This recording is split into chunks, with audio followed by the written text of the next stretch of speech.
genuine testimony, and I don't know what is in his heart. And so let's listen to him, and remember to talk a little slower and enunciate your English much better, okay? Do not talk in Swahili, okay? Speak in English. Thank you. Palakpakan natin si Brother Patrick. How is everyone today? We are doing good, eh? My name is Patrick, and oh my God, I just praise God. This is the guy I've not seen in a long time. How are you? Welcome to Virenbo Church. I thank the Lord for everything that He has done in my life. And I stand here before you that the Lord may be exalted and that I may be praised. Hallelujah. And what I'm saying is, I'm holding on a paper today. I've held on this paper for a very long time before. Why? I look at it and I'm wondering whether it's really me. The second thing that I'm standing here is that my life to you may at least compel you to know the Lord, if not tears. I will just give this paper to Pastor that he may look at the first place where it's written juvenile. The second thing is my age. My age is 32 years old when this paper was written. 32 years is not a juvenile. I will not go very far, but that paper speaks of who went there. Before I went to this place, my Kenyan brothers know a place called Shimolatewa. Why it is called Shimolatewa? It's a Swahili word that means something. The life I lived before this day, we live in a society that looks at the outside of a person. You think the way they dress is the way their hearts are. But I've actually done a lot of harm, and I've actually, before this age, 32 years, I thank the Lord that most of you never met me face to face at that particular time. And I stand here that the Lord may be exalted. Why I'm saying this is that nobody taught me how to use a gun, nobody taught me all the pieces of the guns, how many there are, but I knew that. And I will not go to detail.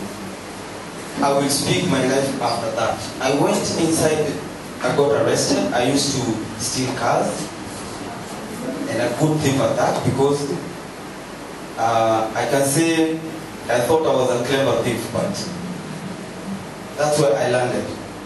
I am the last of the surviving group. The last person got shot a day before I came to Qatar. Before his family. Before his children and the wives. What I'm saying is that I went inside as a Muslim, so don't also forget. I was a Muslim for 7 years, and the only thing I had is a white vestment. But my heart never knew the Lord. I had an outside appearance that deceived everyone, even my parents. My parents came to learn of my life at this particular time. So it's very easy to deceive even our parents.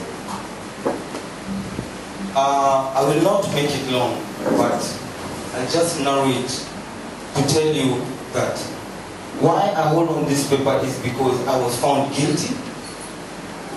The vehicles that I had stolen were there as my evidence, and still I walked out to serve community service. This service is only those people who are juvenile, those people who are serving not more than 2 years. That's the maximum. My term was minimum 4 years, maximum 7 years. So I would not even be here if I had served. But the Lord was faithful. Just one verse that I held on is Jeremiah 44 that says, "This day I loose the chains off your hands. If you want to come with me to Babylon, come with me that I will feed you. If you want to go, go ye. The world is out of you." I hold on to the part that says, "Today I loose these chains off your hands." All this time, up to the time I've come to Qatar right now, this is the Lord's doing. I'm not ashamed of the gospel. Amen. I'm ready to say who I was and who I am now. Amen. Because I am looking at the life right now. I'm looking at my brothers back home, and they are almost doing the same thing I was doing. And men are still playing around with the gospel at the stake of these people's lives. I am a product of the gospel. Amen. I am a person who now knows the Lord. Amen. And the other thing I will say, just to cut it short, why am I here? The steps of a righteous man are ordered by the Lord. Amen. I did not look for Berean Baptist Church, but I've been praying all along that I would find a church that actually fires the gospel at men's hearts. Amen. A church that will not play around with my life, but will preach to me Jesus Christ and Him crucified. Amen. What I'm saying is that Pastor is here. I was looking to buy a car. I found out a car belonging to Mr. Danilo. I wrote a small number and I put on the windscreen. I didn't know whose car it was, and I left. I received a call after 2 days, and it was Pastor John. I don't take it as a coincidence. Amen. Because I asked myself, why did I go to this particular car? Why not a car belonging to another person?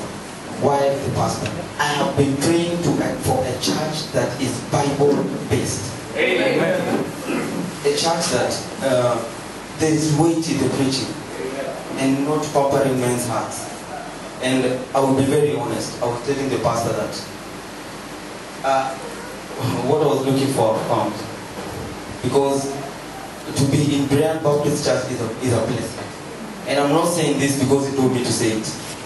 I'm saying it because my heart tells me to say it. Amen. And I'll just finish from there and tell you that hold on to the Lord and be exactly a Berean. When it comes from the pulpit, go and study it and find out if it is so. If it is so, continue to praise the Lord. If it is not so, you have a responsibility not to subject yourself to anywhere that the preaching is not. If it is another gospel, you have a responsibility to move away from it. Otherwise, your conscience will be seared. Hallelujah. I hope all of you are blessed, and let us continue to embrace the cross. Amen.